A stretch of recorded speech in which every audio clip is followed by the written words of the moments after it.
Good morning, my name is Ted from Rock River Tools. Today we're going to do a small box project.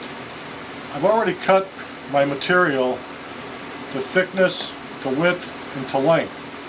You'll notice that I've also already mitered the edges of my box, the corners, and I use a Wixie gauge to do this. It saves a lot of trial fitting, and it allows me to just assemble a box and get it over with. Of course, the box is going to go together real nice, except for this little chip here in the edge, which I'll trim off. Just noticed it.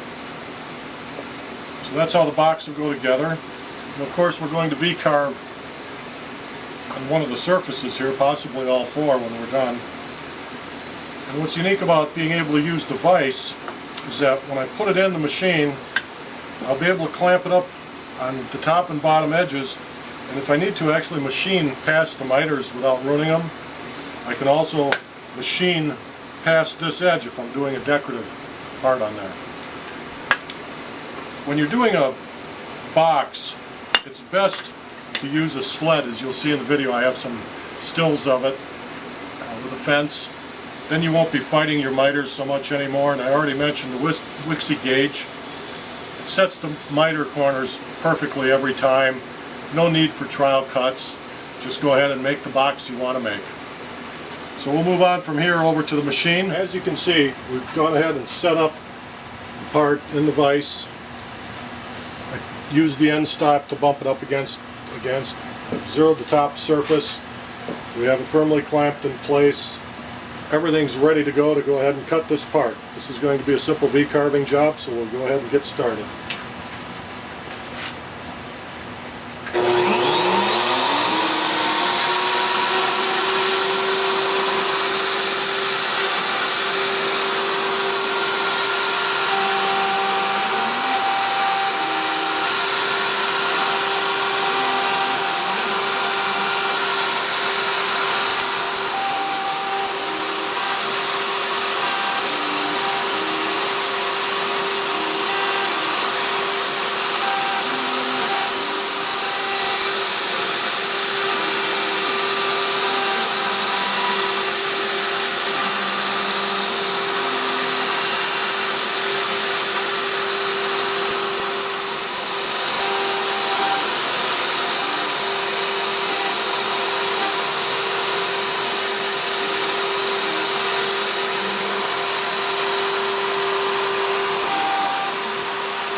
Making decorative boxes hasn't ever been easier than this. So I just turn the hand wheel, take my part out. You can see it's done a beautiful job on it.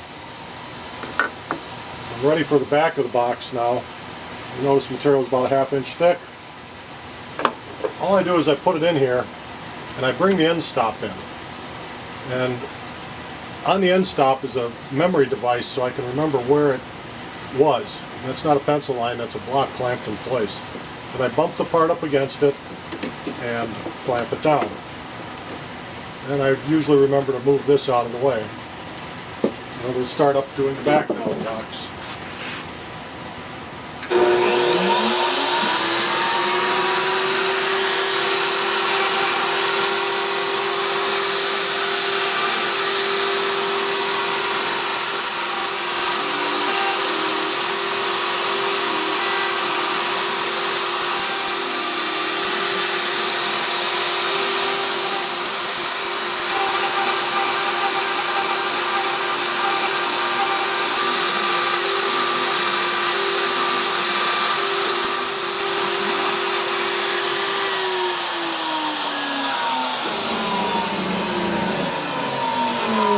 Okay, we're done cutting the face of the parts now. One of the really nice things about these vices is that you can also do work on other edges. We're going to put some hinge pockets on the back edge of this piece.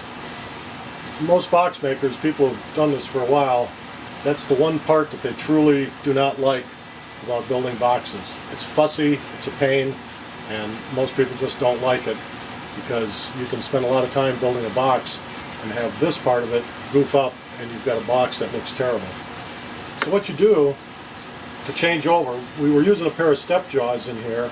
We're going to change over now to a pair of straight jaws. And all I need to do is loosen up the 2 thumb screws and slide these out because they're in T-tracks. So that makes that part of it very easily. Take out the back set. Helps if I slide them the right way. And I have those out. Now I'm ready to put in the other jaws. You notice that on the face of the movable jaw, I've attached a piece of sandpaper. It's 150 grit. I just used some spray adhesive. This increases the holding power of the vise tremendously. So you don't have to really clamp down real hard to get a part to be secure and not pop out of the device on you. Just tighten down the knurled nuts.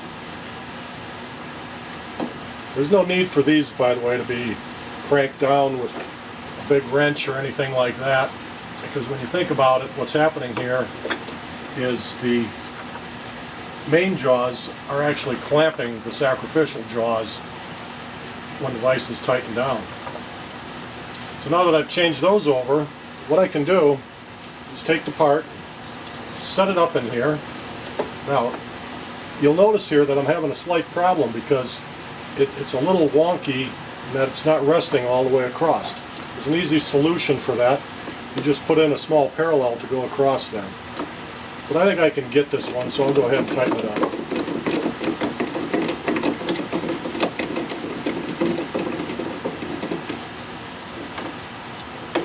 So now I can work up on this edge. I will need to adjust my stop here so that I can index the next one when I want to put it in. Or I can just go ahead and say I'll use this edge. I don't much like that, so I'll be setting it up with this so that I know where that edge is all the time. Okay, I've gone ahead and set up the job. I've got my end stop set up, so if I need to do more than one of these, I can easily duplicate what I'm doing on this part. I'm using a very small tool. It's a 1/16 diameter router bit. It's because we're using very small hinges. This is what the hinge looks like. It'll fit on here very nicely. These are still a little bit on the stiff side. They haven't opened up yet. But as you can see, that'll be perfect on the edge of this box rather than a big honking hinge that would look pretty ugly. Let's cut it.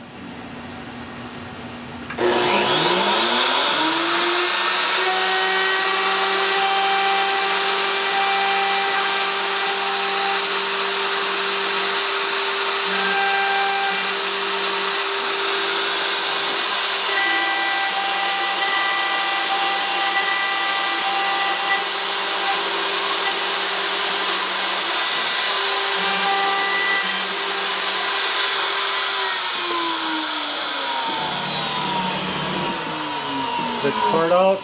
We'll take off the burrs on the edge with a sanding block so we can see what we've got.